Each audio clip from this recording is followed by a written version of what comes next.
Hello, everyone. Welcome back from the reading week. I hope everybody had good times. So I have two announcements. First of all, quiz 4 is going to be released today. Sometime after this lecture. Second, I've made a decision that I'll announce to the class. So we're gonna just when we consider your quizzes, we'll ignore the lowest 2 quizzes that you've had. So we'll just count whatever is left. So if we have 10 quizzes at the end, we'll only count your top 8 marks. So this should help some of you guys who felt like the first 2 quizzes were kind of like a little bit not clear. So I guess I have one more announcement actually. So the deadline for lab 2 is coming on Wednesday. So please make sure that you don't miss that deadline. With that deadline, you also have the deadline for submitting your peer reviews. So that also shouldn't be ignored. And I see on Piazza that some of you guys have started working on lab 3, which is a good thing. Hope we did our best to make lab 3 as clear as possible. So we'll be just watching on Piazza, see if there is anything to be clarified. One thing that was also announced is that from now on, we're going to have a section at the end of each lab to put all the clarifications that happen after we release the lab. So definitely make sure that you keep, checking Piazza and that particular section to see if there is any clarification. Hopefully there are not much, but this is a new lab, so things could come up. Okay, if there is no questions, I'm gonna just go ahead and get started with the lectures. Okay, so where are we? So before that, let me just give you only my screen.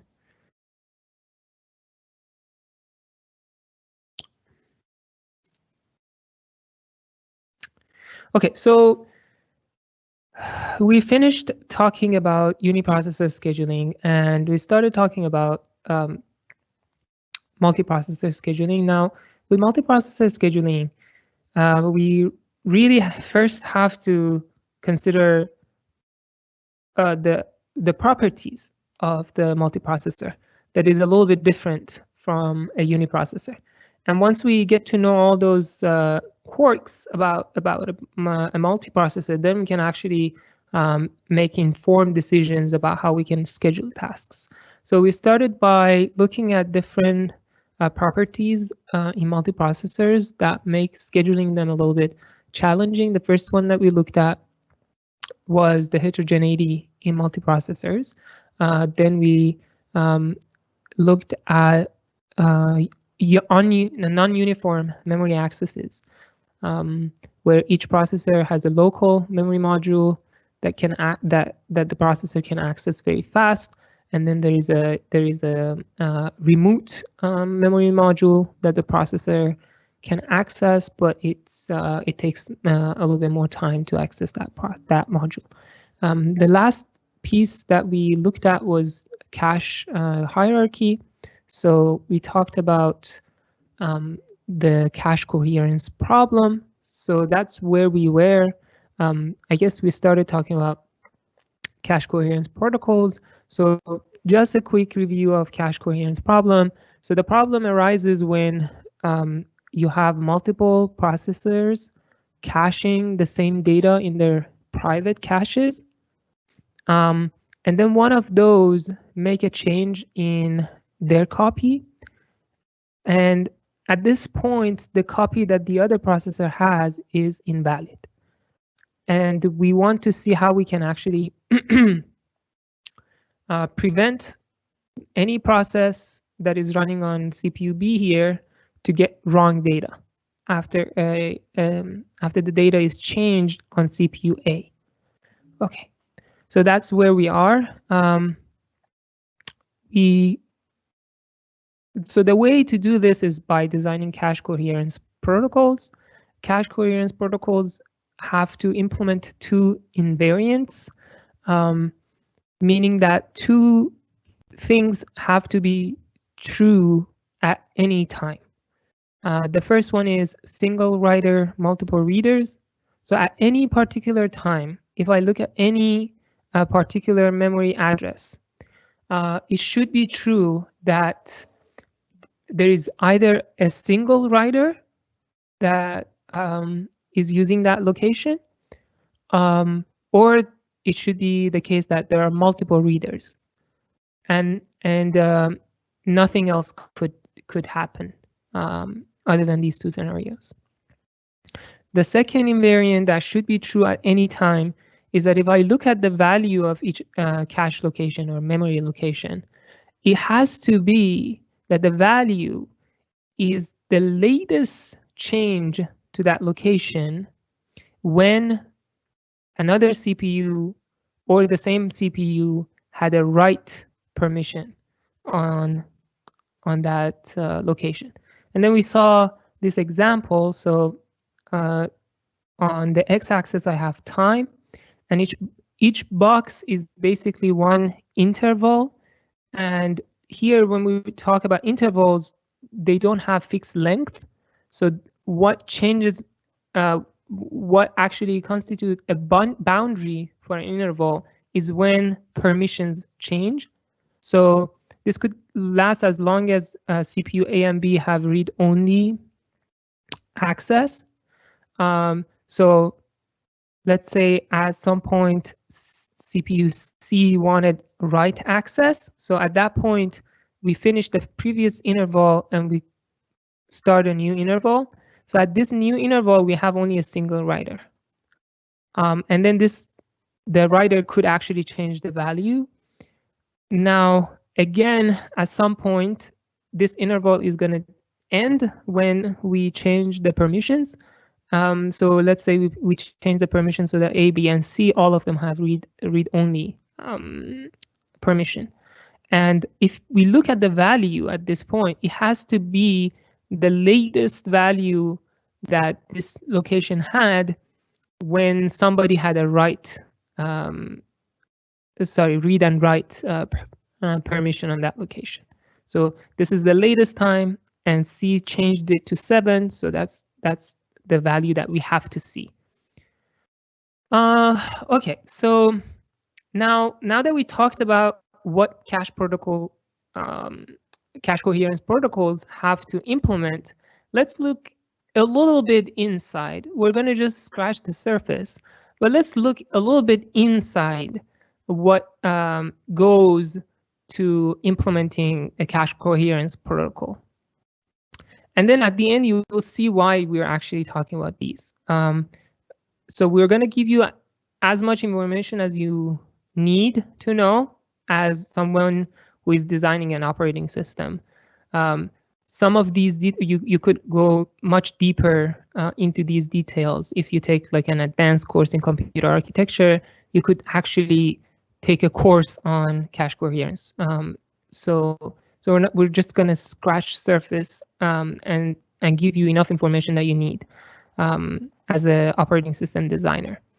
Okay, so to implement a cache coherence protocol, you usually have to have states for each cache block. For each, let's say, memory location, you need to have states. We're going to come up with a state machine later on in these slides. So what are the states that you need you may not need all of them, but so is this cache block valid? Is it dirty? So by dirtiness we mean that has the value of it changed? Has anybody wrote in this location? Do I have this location exclusively? Am I the only one who has access to this cache location or memory location? Am I the owner of this location? And what permissions do I have? Read only or read and write? I got a question. So cache coherence applies to L3, right? Let me publish this. Okay, so cache coherence applies to private caches, and that's how we have a problem. In a public cache, in a shared cache, let's say there is no private caches. If you have no private caches, then you don't have cache coherence problem, because everybody sees the same data. The moment you start having private caches that are only accessible by their own CPU, then you start having cache coherence problem. So I hope that answered the question. Now let's look at 5 common states that cache coherence protocols use. So usually you have modified, owned, exclusive, shared, and invalid states. So these are the 5 states that you might have. So the first classification is valid, invalid. So everything that is owned or modified or exclusive or shared, they have to be valid, and then the invalid state is used for cache locations that are invalid.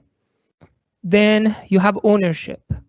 So the shared, when you have access to a location which has the state of it, which the state of it is shared, you don't have ownership to that. But then if you have if the state is ownership or owned, modified, or exclusive, in all 3 of them, this shows ownership. Then you have dirtiness. So if any of these 2 are the states of your cache, then it could be dirty. So if you own that cache location, or if you have access to that cache location in a modified state, then you could have them to be dirty. You can modify them, basically. And then exclusivity comes with E and M. One thing to note is that exclusivity doesn't always imply ownership.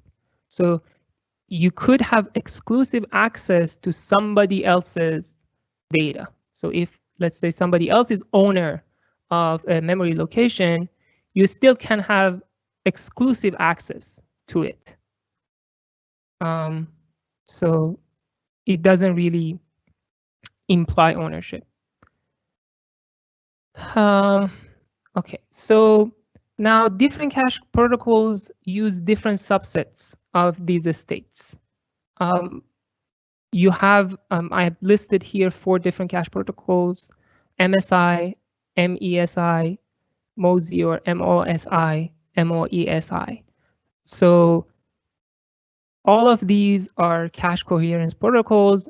As I said, you don't need to use all these states. You could use subset of them and still be able to implement those 2 invariants. Now let's look at the big picture in cache protocol. So we have a CPU which has a private cache, and presumably has a cache controller that controls that cache.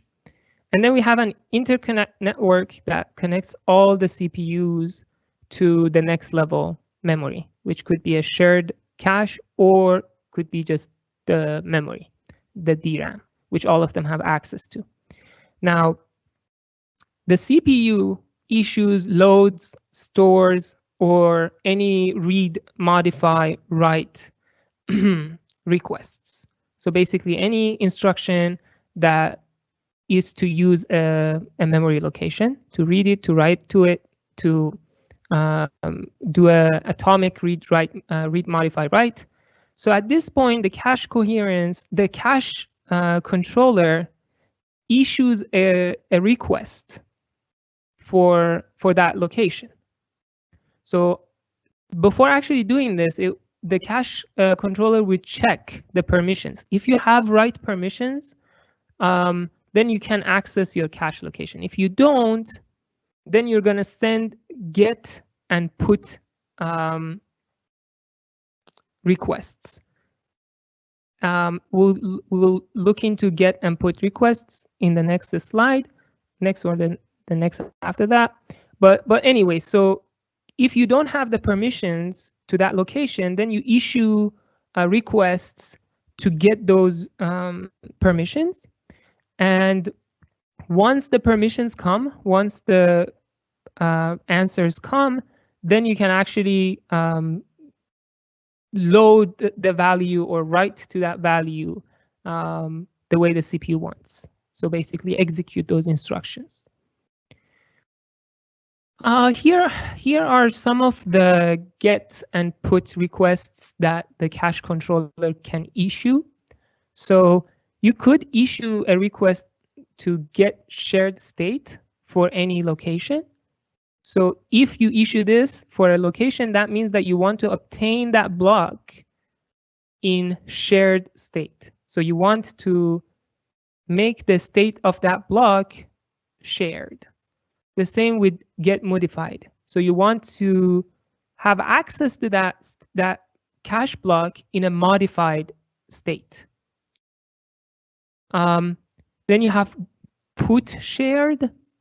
That means that this location was shared. Now you want to evict it. You don't want it anymore. So you want to evict it. Now, depending on how your cache is implemented, that could potentially mean that you have to write it back to the memory, or maybe you have already written it back, so you can just ignore and evict it. Then you have put exclusive, the same meaning. If you had that cache block in an exclusive state, and now you're done with it, you just issue a put exclusive. Put owned the same, put modified the same, so all of them, meaning that you're done with that cache, which you had them with shared, exclusive, owned, or modified state. And then you have also upgrade. So upgrade, basically, if you upgrade a block from read only, it means that you basically had that block from shared or owned to read and write. It means that you want to make it modified. So you already had access to the block in a shared or owned state. Now you want to upgrade and have access to that block in a modified state. Okay, so these are basically, at this point, I haven't yet talked about any particular protocol. I have talked to you about possible states that you might want to have, and possible requests that a cache controller can issue. So I got a question. Could you explain how the shared state and modified states are different? Shouldn't both states be updated with latest read-write data? Okay, I'm going to ask you to wait for the next slide, and if you don't get an answer, I won't publish this question. No, I actually published, but if you actually have this question again, just post it after we're done with cache protocols. If you don't get an answer, definitely post this question again. Okay, so now let's look at one cache protocol as an example. It's a very famous cache protocol. It has been implemented in many systems. It's called the Snooping cache coherence protocol. So in this cache coherence protocol, what happens is that you have a bus, a wire bus, that connects all the CPUs together. So now all CPUs can listen on that bus and can also issue or broadcast messages to that bus. Now, the reason it's called snooping is because everybody is actually listening to all the messages that are being transferred. So you're not sending messages directly to people, you're just broadcasting all the messages that you want to send. We'll contrast this with directory-based protocols. So snooping cache coherence protocol I take it back. So snooping cache coherence protocol is a class of cache coherence protocols. There are so many of them. Now let's look at one of them, MSI protocol. So in MSI, as you can see, the name suggests we're only going to use 3 states. We're ignoring the rest of the states. So we're just keeping modified, shared, and invalid states. And we want to implement those 2 invariants using these 3 states for each cache block. So all we need to do is to make sure that each cache block has only one writer or multiple readers, and the value that readers get is the same value that the previous writer wrote to that location. Let's see how we do that. Let's start with invalid. Let's say there is a cache block that is invalid, and a CPU wants to load that block into its cache. So what it does is it actually sends a get shared request. So here the first one is the instruction that the CPU executes, and here is who sends what message. So at this point, the one who issues load will send a get s request to everyone. So at this point, you should know that we're talking about snooping cache coherence protocols. So everybody is listening. Now, when I send get s, everybody sees this, and everybody would update this block to be in the shared state now. At this point, if I want to load, I can load. So I don't need to do anything. So if I have the state in load in shared state, then I can issue loads as much as I want. It's safe, and I can stay here. If I'm here and I get from someone else that they want to do get m,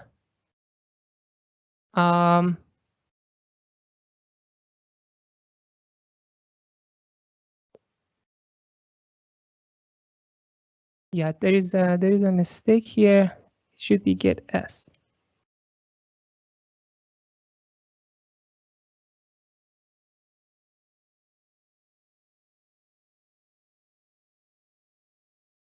Sorry about that. So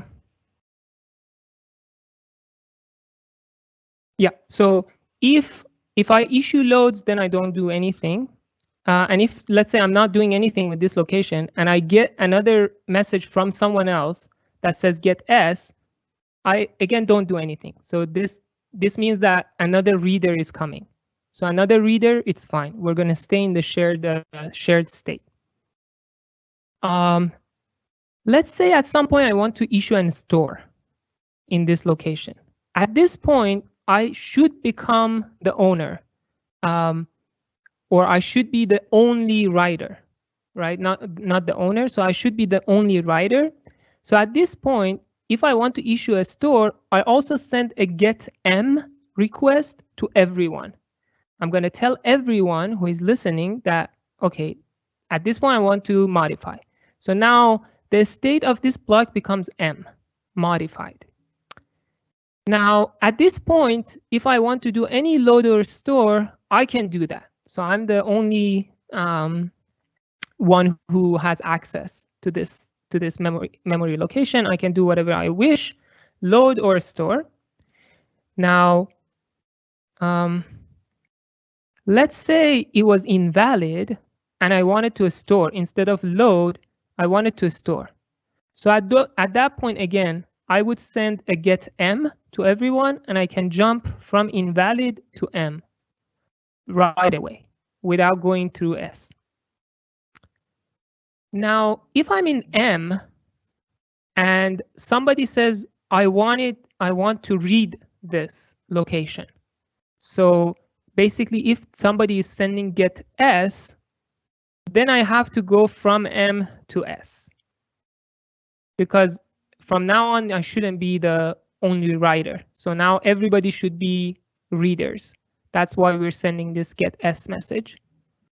And if we are in shared and somebody sends get m, meaning that somebody wants to modify this, then we should go to invalid.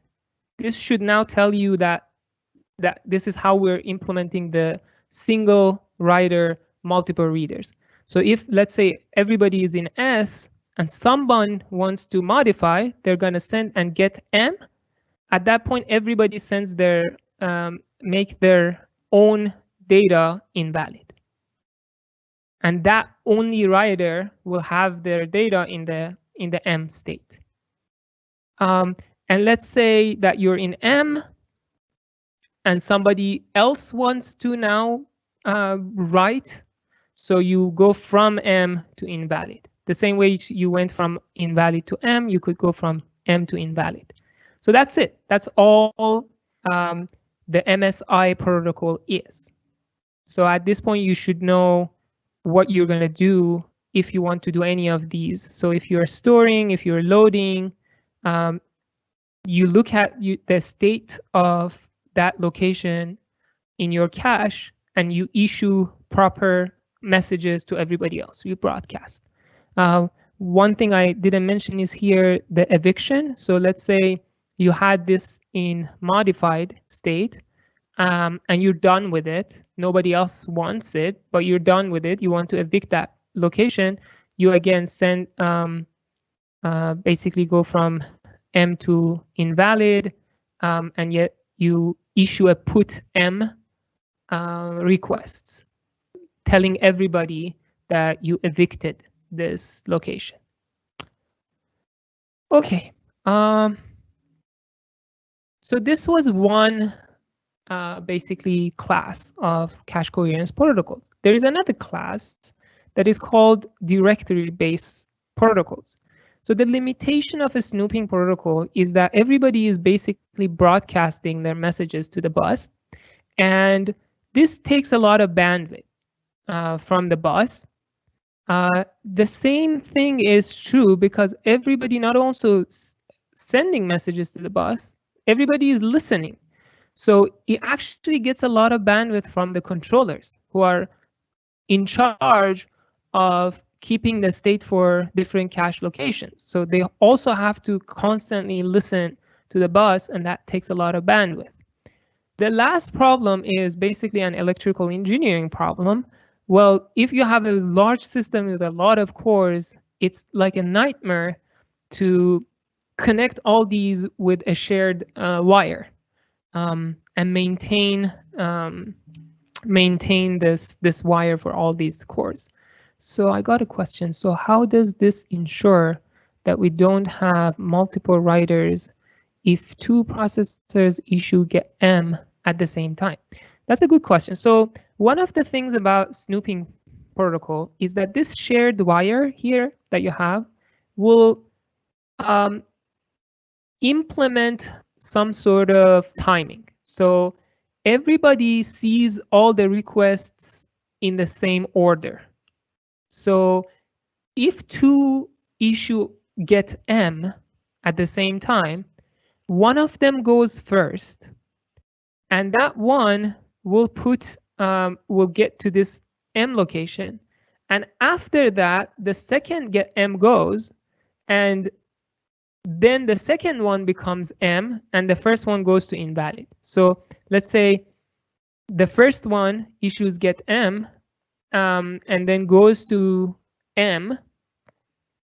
Immediately, as you can see here, if others issue get M, then you go from M to invalid. So you become the single writer when your message is issued, and then the second you receive somebody else's message, then you're going to go from modified to invalid. So of course I'm putting a lot of things under the rug. Here is we're scratching the surface. There is a lot going on here.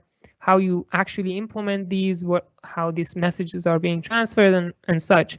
But just to give you an idea, so the whole purpose of me telling you about this is to see how involved it is to maintain cache coherence between different caches. They have to send a lot of messages. They have to do a lot of bookkeepings to make sure that those two invariants are implemented. Now, let me go forward with this. Because of the limitations of a snooping protocol, it's actually not very scalable.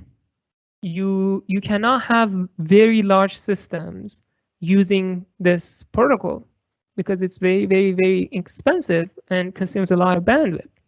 So as a result, architects have come up with other solutions. And most notably is the directory-based cache coherence protocols. So these protocols, so the gist of it is that instead of broadcasting messages, you're going to send messages to those who are responsible for each block. And then those nodes that are responsible, we call them directories. So directories receive messages from CPUs, and then they internally decide where to send this message to. So let's say that I'm a directory responsible for a cache block, and I get a message. One CPU says, I want to have this cache block in a modified state. I, as a directory, know who else has this block, so I can send direct messages to those who already have those blocks to invalidate their blocks. So as you can see, it's a little bit involved what goes inside the directory, but at least we're not consuming a lot of bandwidth in sending messages here and there. So that's the upside of directory-based cache protocols. So overall, both protocols require a lot of message passings to maintain those two invariants that we desire. Now, I'm going to do an aside here, talk about coherence and its difference with and its difference when it comes to consistency. Now, coherence, which is what we talked about so far, only concerns about one memory location. So everything we talked about, all those states that we talked about, arise when two CPUs want to access the same memory location. That's where everything starts. We need to make sure that both of those cache data are valid. I got a question. So what do you mean by cache misses? Very good question. So this is a little bit unfortunate. The ordering of the lectures will actually have a lecture coming that we talk in details about caches. So cache miss is basically when you access your cache and the data that you want is not cached. So that's a cache miss. So all caches are always smaller than the memory that you have. They're smaller, but they're very close to the CPU, so you can access them faster. But because they're smaller, there is a chance that the data that you want is not cached. So if the data is not cached, then you have a cache miss. And if you have a cache miss, then you have to go and get the data that you want and bring it to your cache. Okay, so okay, cache coherency based cache coherence protocols, they concern about one memory location at a time. So, and they want to implement those two invariant.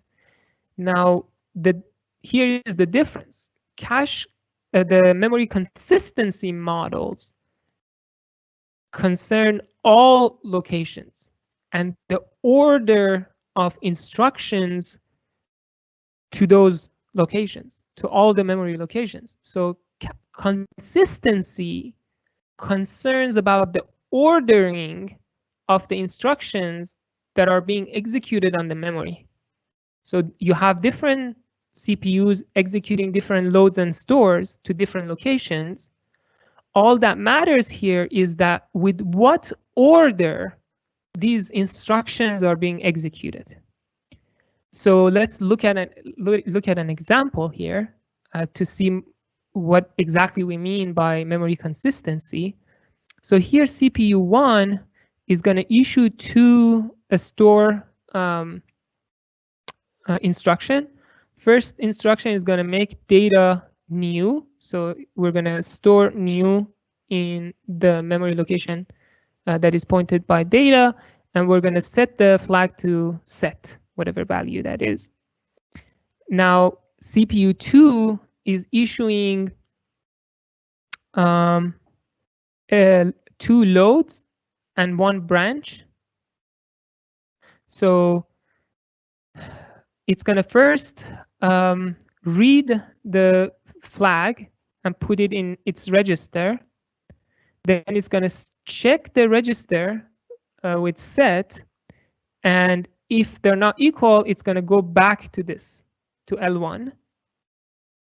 And if it is true, then it's going to load R2. So it's going to read data. So basically, CPU 2 is reading, and CPU 1 is writing. So now, both of these CPUs could run at the same time. What is the order of these instructions received by the memory? That's basically what cache consistency is. So it feels like, if you look at this example, it feels like that you should always get R2 equal new, right? Because let's say all of them are 0 initially. So here we're basically loading R1 and then checking R1 to be set. Initially, it's not set. So this R1 becomes set when flag is set. And flag is set when data is new. So we get out of this if, we get out of this branch if data is new. I mean, that's basically intuitively what we would expect. Now, you shouldn't be surprised if I tell you that that's not the case with all consistency models. Some consistency models, they allow R2 to be 0 and not be new. So every time you write a program, a multi-threaded program, or a concurrent program, the first thing you should do is to know the memory consistency model of the CPU that is going to run your program. Now, let's look at, so before going there and look at 2 examples of cache memory consistency, here is the difference between consistency and coherence. So consistency talks about the ordering of these guys. Coherence here doesn't say anything, because you always have a single writer and a reader. So it's coherence only talks about, let's say, this instruction and this instruction, because coherence cares about one location in memory. It wants to make sure that these two CPUs are reading, and if they're caching the same value. Let's say both of these CPUs don't have any cache, then you don't even talk about cache coherency, but you still have to talk about memory consistency, because memory consistency concerns the order of these instructions. Now, the most intuitive memory consistency model is sequential consistency. And what that is I'm going to just read it. It's very old consistency model from 1979 that says the result of any execution is the same as if the operations of all processors or all CPUs were executed in some sequential order. And the operations of each individual processor appears in this sequence in the order specified by the program. So what does that mean? So let's say this is the memory order. Basically, this is the memory consistency model. Program 1 and program 2 running on CPU 1 and CPU 2 are going to issue instructions to memory. So we're looking at the example that you saw previously. So CPU 1 is going to issue 2 instructions. If I look at memory order, these 2 instructions should be sequential. So this instruction should always happen after this instruction. Now, if I look at CPU 2, CPU 2 is also issuing instructions. So if I ignore what is from CPU 1 and only look at CPU 2, I can see that all these instructions are in the same order that the programmer specified for CPU 2, just alone. But now, if I look at both of them together, looking at memory, now you could have different orderings. This one is also valid.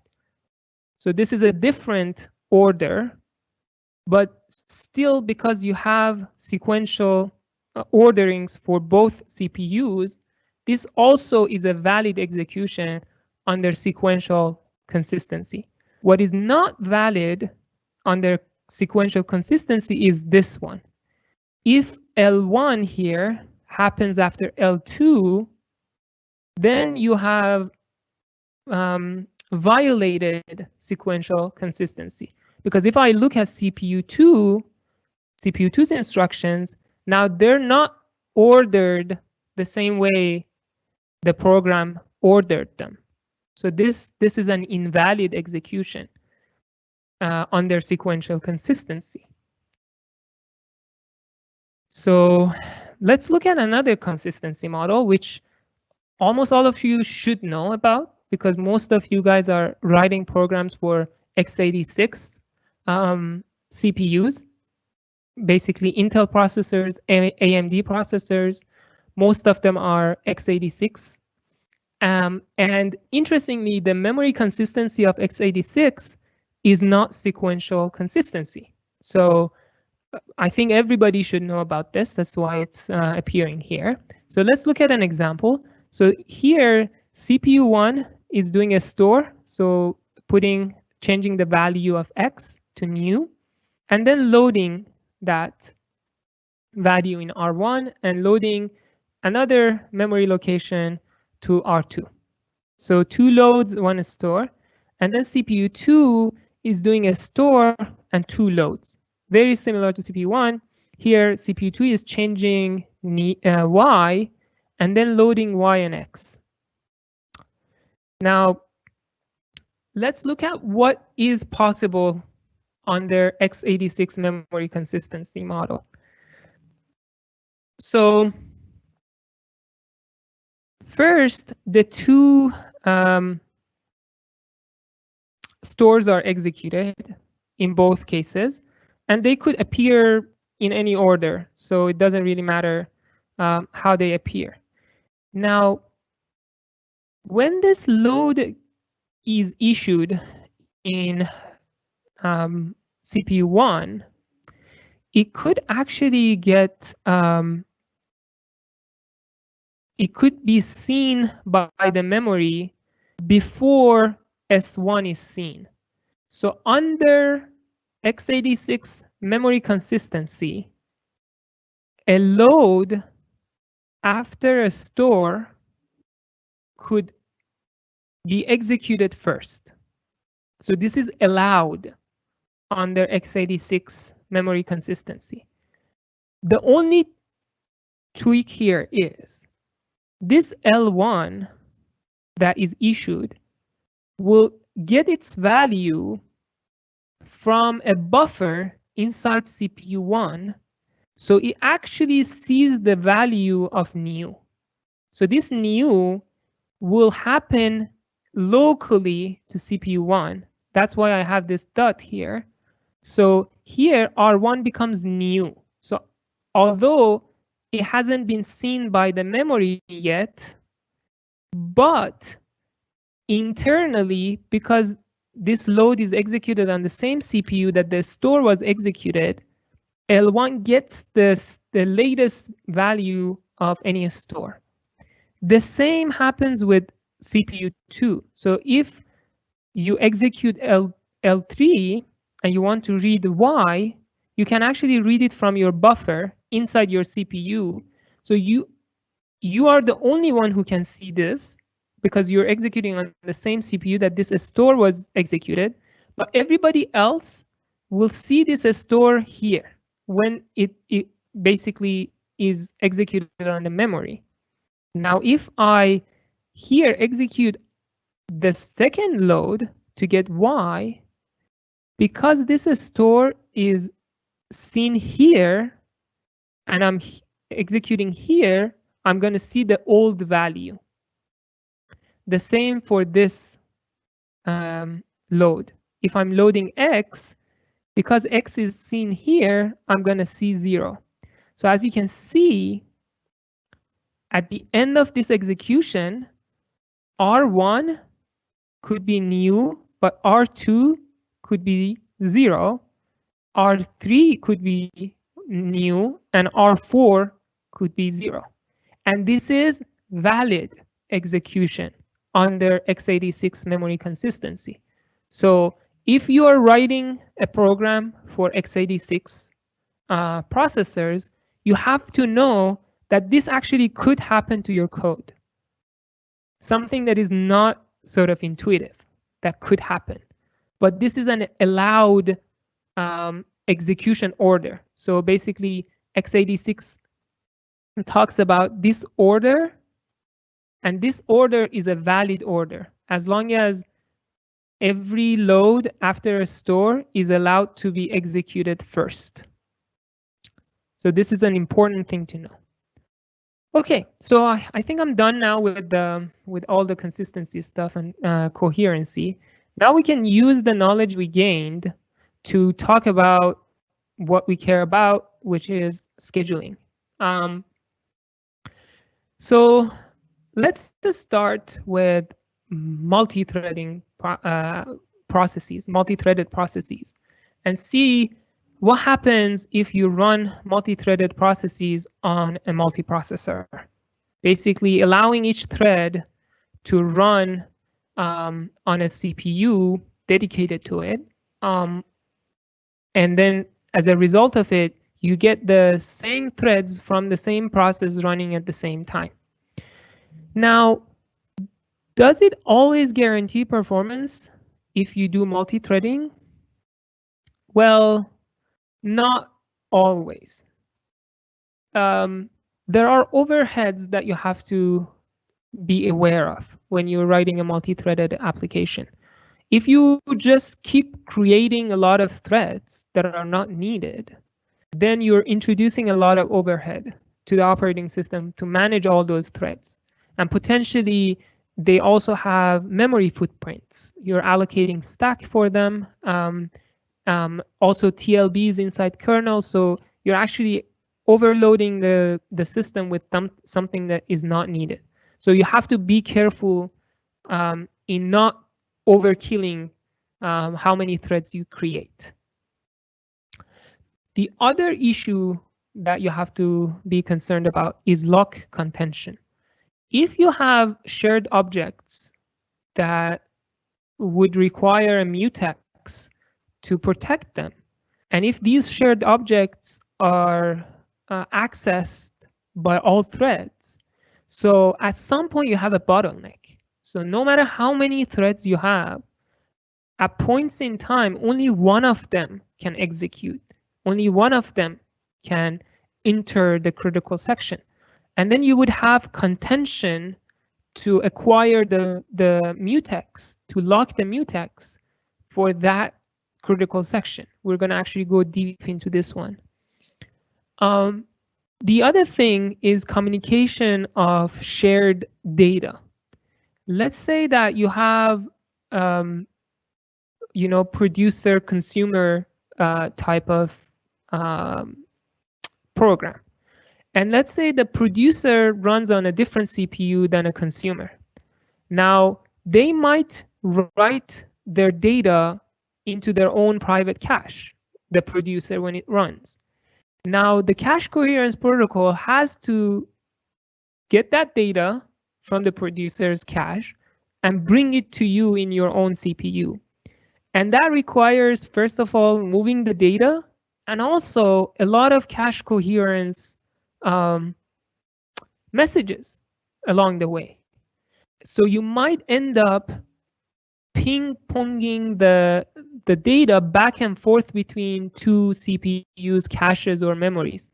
It would get exacerbated if you have non-uniform memory access, and you have to, for some reason, move the data from one memory to another memory. But it would actually still be pretty bad performance-wise if you have to move the data between caches, let alone memories. And lastly, you would have false sharing problem. So when we were talking about cache coherence problems, cache coherence protocols, somehow I didn't emphasize, but there was a unit that the cache coherence protocol cares about, and that is a cache block. So we just said cache block. Now, what is a cache block or a cache line? So a cache line is bunch of bytes. It could be just 1 byte, but it's really not always 1 byte. It could actually be a couple of bytes lumped together to constitute one cache line. Now, if what you actually want to share is just, let's say, 1 byte, 1 character, cache coherency doesn't care about that 1 byte. It cares about the cache line that includes that byte. So let's say everything else in that cache line is not shared, or there is no critical section on them, but still they would be considered as shared if you want to access that only 1 byte in a critical section. So every other byte in that cache block will be treated the same way by the cache coherence protocol. Now let's deep a little bit deeper into lock contention among all of them. So I think if I go back, you should be pretty familiar with overhead of creating and managing threads. I think I mentioned enough about false sharing. Now let's look at lock contention and communication of shared data. So these two topics, they're very interconnected. So what time is it? Okay, let's actually have 2 minutes of break, and then I'll continue. So get up, stretch, and and then we'll just continue in 2 minutes.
Okay, we're back.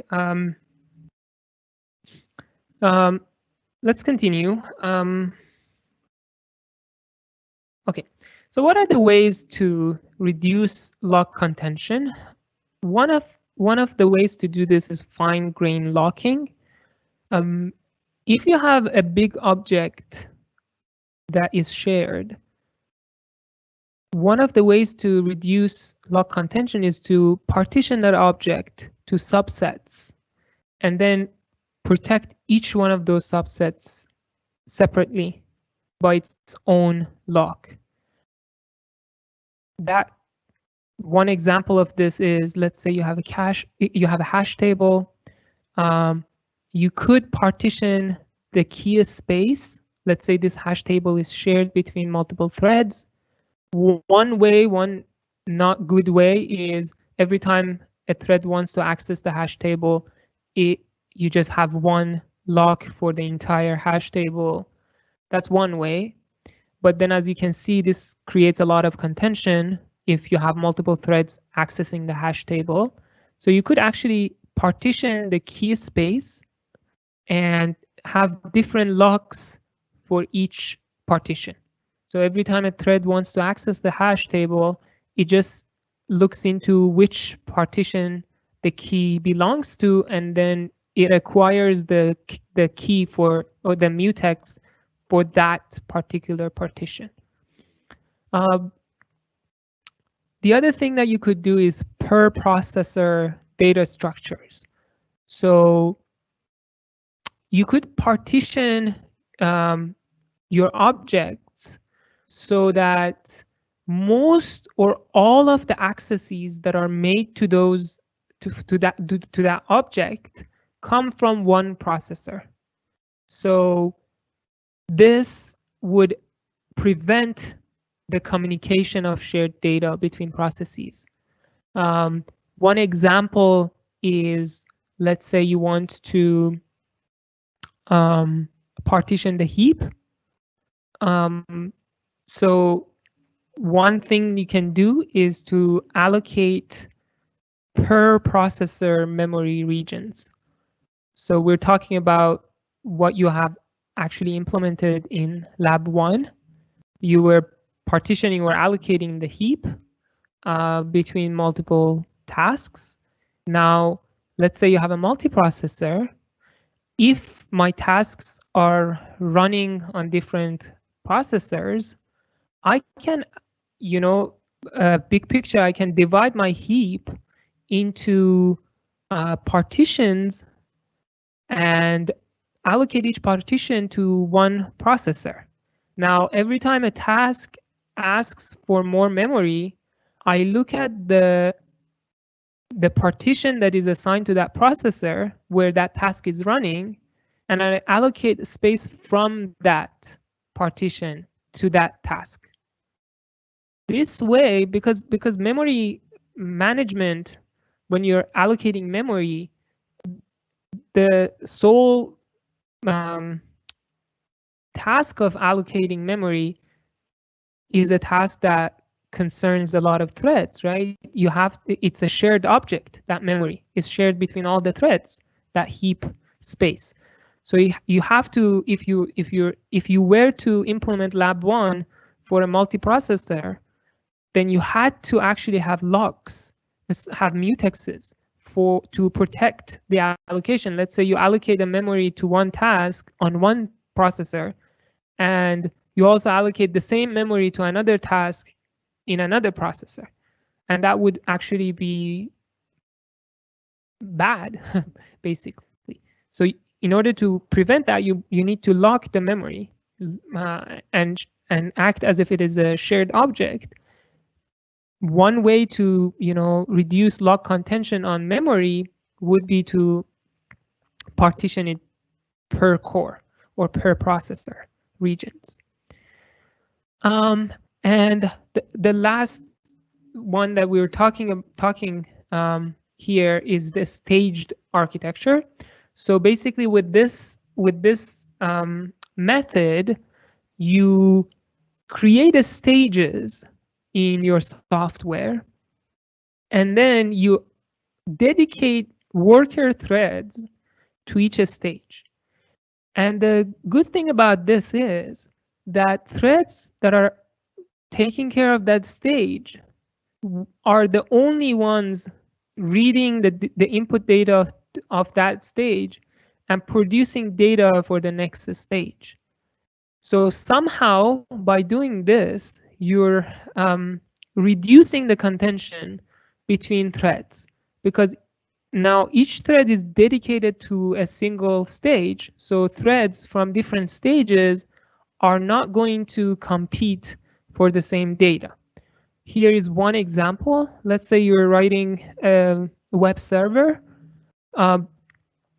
Your client is going to send you requests. You could actually have only one master thread that gets those requests, parses those requests, and creates internal requests. Sorry, the parsing doesn't come here. So it just basically packages those requests and puts them in a queue. Then you have a read and parse stage. You could have a thread pool.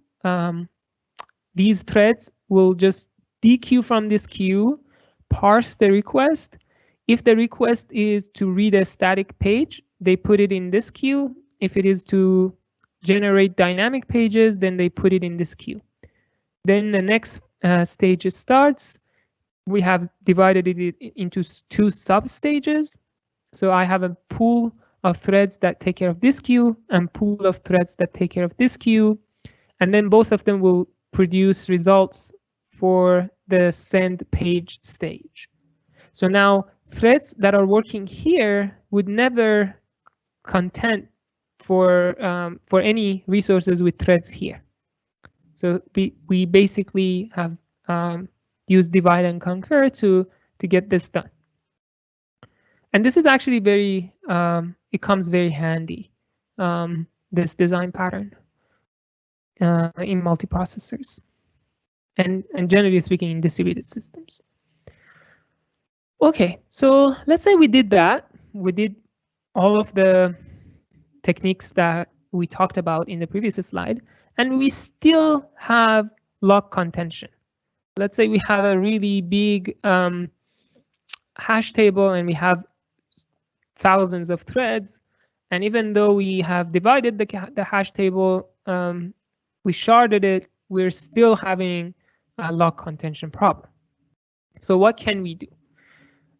In this lecture, I'm going to talk about 2 solutions. If you still have lock contention in your application, you could do any of these 2.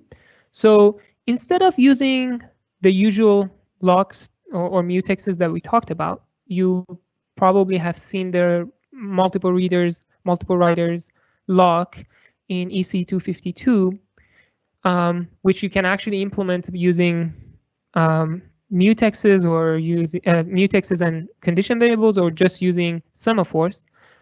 You could also use one of the two locks here, either MCS. So MCS comes from the names of the ones who introduced or designed this lock. This actually optimizes the lock implementation for a certain cases where you have, I guess I'm going to dive into it, so we'll see about both of them. More details about MCS than RCU. Now, RCU is read, copy, update lock. It's an efficient implementation of readers, writers lock that actually is used in Linux kernel. And it's actually a good one when you have so many readers and not many writers. If most of the readers, writers locks prioritize writers, and that might not be what you want to do in some scenarios. So this one prioritizes readers, and we're going to just talk about both of them. Let's start with the first one. Both of these two are going to rely on atomic read, modify, write instructions, and let's see. So here is an example to motivate using these two locks. Let's say this is basically what we had before. This is just a simple mutex right here. When I have, so let's say I have a counter, just a single variable, a counter that I want to increment and decrement. So if I were to write a code for increment, I could just, this line of code, it should be familiar to you. While test and set lock is basically a spin lock. I'm using a spin lock to protect this value. So as long as this returns 1, it means that I don't have it. So I'm going to wait here, busy waiting. And once I actually have locked the mutex, I will come, change the value, unlock, and go out. This memory barrier is put to make sure that all these instructions are executed before any instruction after this. So actually, this is an interesting point here to say. So this here should now make a lot of sense for you after talking about x86 memory consistency, because here is a store. So I'm putting free into lock. This is a store instruction. If I have a load instruction after this, in an x86 memory consistency, that load instruction could be executed before this write instruction, right? And I want to prevent that. That's why I put this memory barrier. So every time you put a memory barrier in your code makes sure that all the instructions before this memory barrier happen before executing any instruction that comes after. So this now should make a lot of sense to you after talking about memory consistency, especially in x86. Okay, so let's talk about this. What happens if you have many processors running this code? And what happens if you actually have them execute this code on different processors? So now we're talking about multiprocessor. And let's say that each one of those processors has its own cache, own private cache. Now we have talked about memory cache coherence. That's the first interaction we're going to have with memory consistent cache coherence. So what's going to happen? Well, all the processors that are running this code will try to gain exclusive access to this memory location, right? Because they want to write into it. This test and set is going to modify this lock. It's going to read it and then write to it atomically. And to do this, you have to gain the modified, let's say, or exclusive. This depends on the cache coherence protocol, but at very least, you're going to get you want to get the modified access. Now, what happens if everybody wants this? So what will happen is you get access, and right before you actually want to execute it, because you have to first gain access before you can execute, right before you want to execute, somebody else gets access to it. So it's going to get invalidated. And now you again have to send another request to get it in the modified state. So there would be a competition between all the cores running this code to get it, not only get it to the modified state or exclusive state, but also executing that instruction that you want to execute. Because now executing this instruction requires you to first get adequate access to it. Now, at some point, right, this is going to be too expensive if you have so many processors. And then the value of this lock is going to be pinged between caches. Every time you get exclusive access, it's yours. Now somebody else gets it. They have to get the value from you. You haven't had a chance to change the value, but that doesn't matter. Memory coherence doesn't care. You're going to send the value to the next CPU. So there's a lot of communication going on, and nothing is getting done. So everybody is just competing to get the access and getting a chance to execute their test and set instruction. You might say, OK, let me just change this code a little bit. Maybe that helps. So instead of just doing test and set, I'm also first reading it.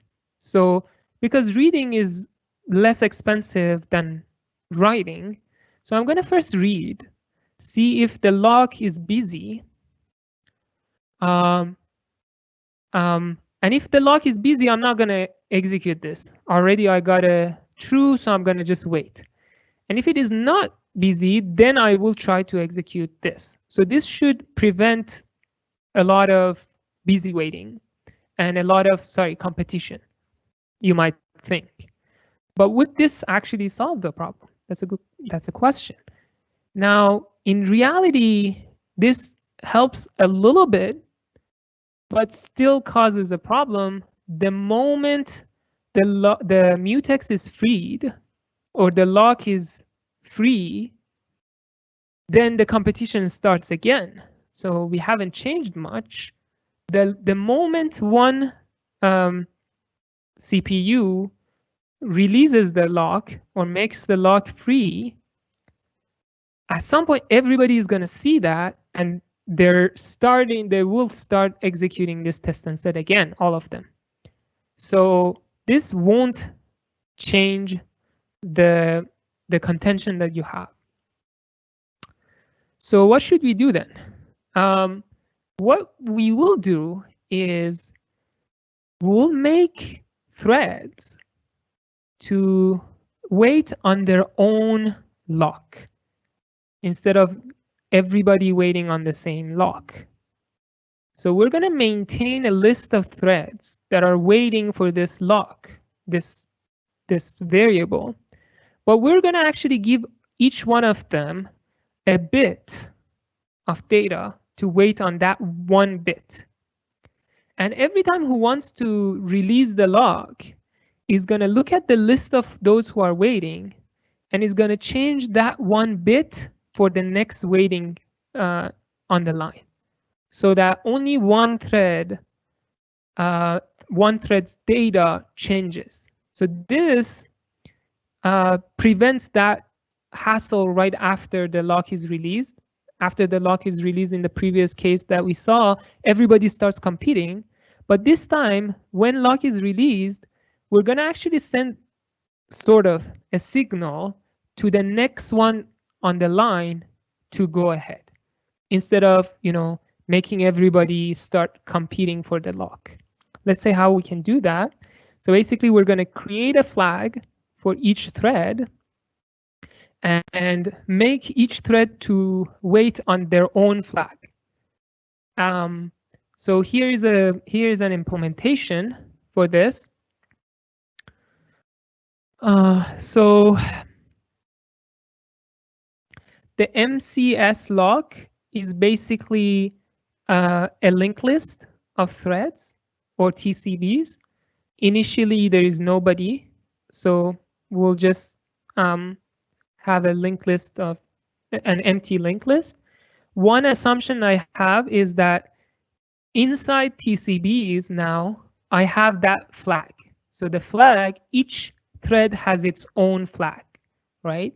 So now let's look at that. Let's implement onlock. So I guess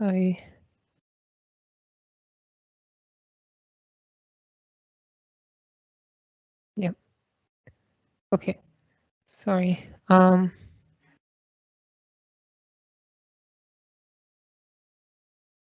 Okay.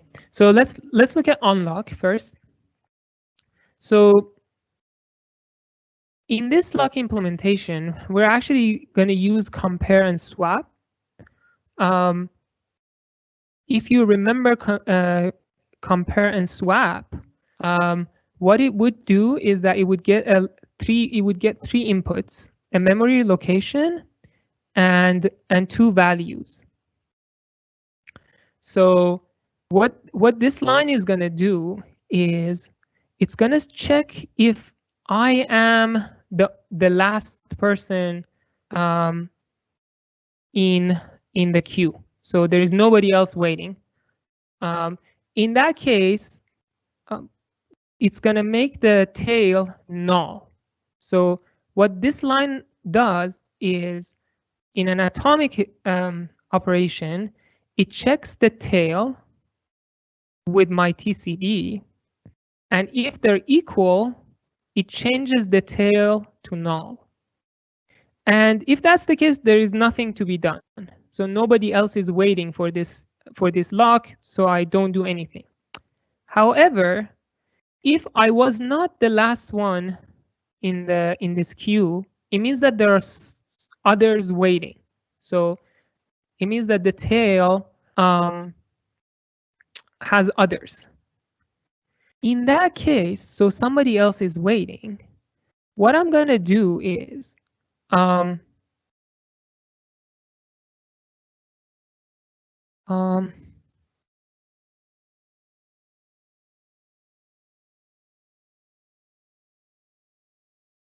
what I'm going to do is I'm actually going to walk through the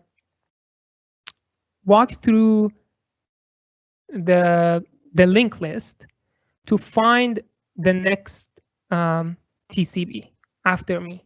So I look at my TCB next, the next one in the list, and as long as it's equal to null, I don't do anything. So this could happen if somebody else has, in another processor, has put themselves into the list, so they have changed the tail, but they haven't yet added themselves to the linked list.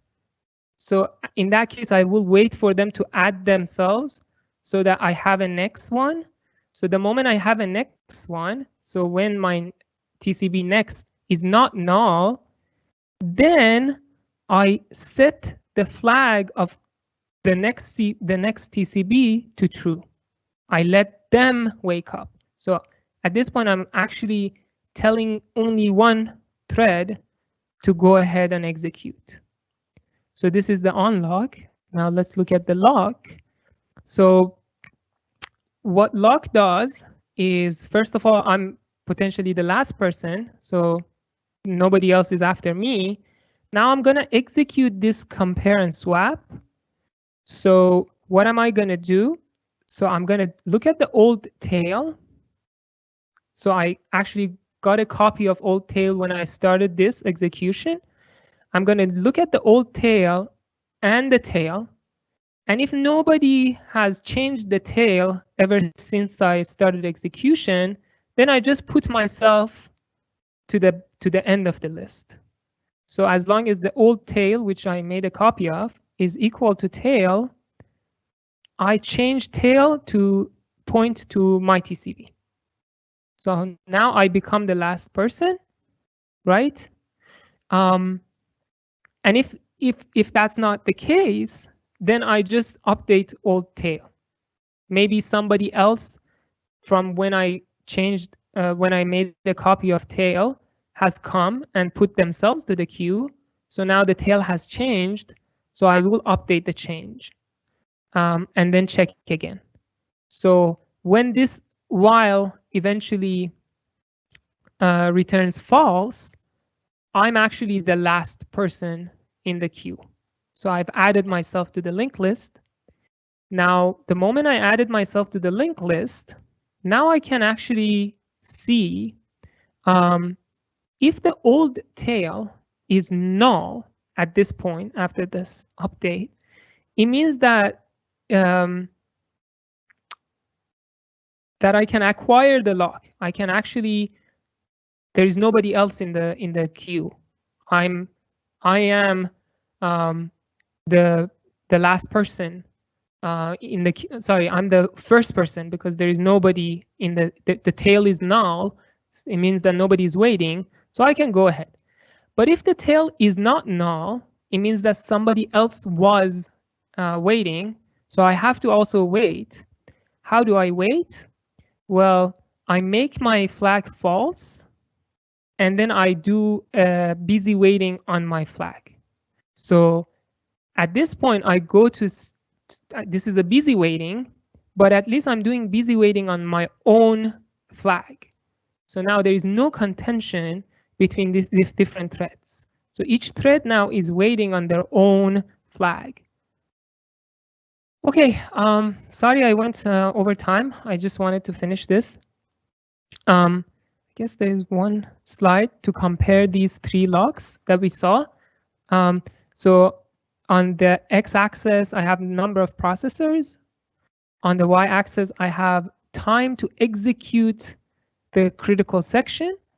So the first line here showing you the test and set log, the first one that we saw, the normal one that you implement with spin lock. As you can see, the overhead is just going up and up and up and up as you increase the number of processors. So you will incur more and more overhead. You can see that test and set, which is the second implementation where we added just inside our if, we added another test to see if the lock is busy, reduces the cost, but still linearly going up. And here comes the MCS lock.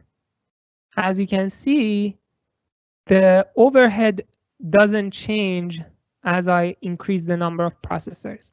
And the reason that the overhead is not changing is because everybody is waiting on their own lock. So I don't have lock contention. Whereas I had lock contention in those two implementations, and that's why the overhead went up as I increased the number of processors. So sorry again for going over time. I think I'm going to end the lecture here. Thank you for those of you who attended. Talk to you on Friday. Take care.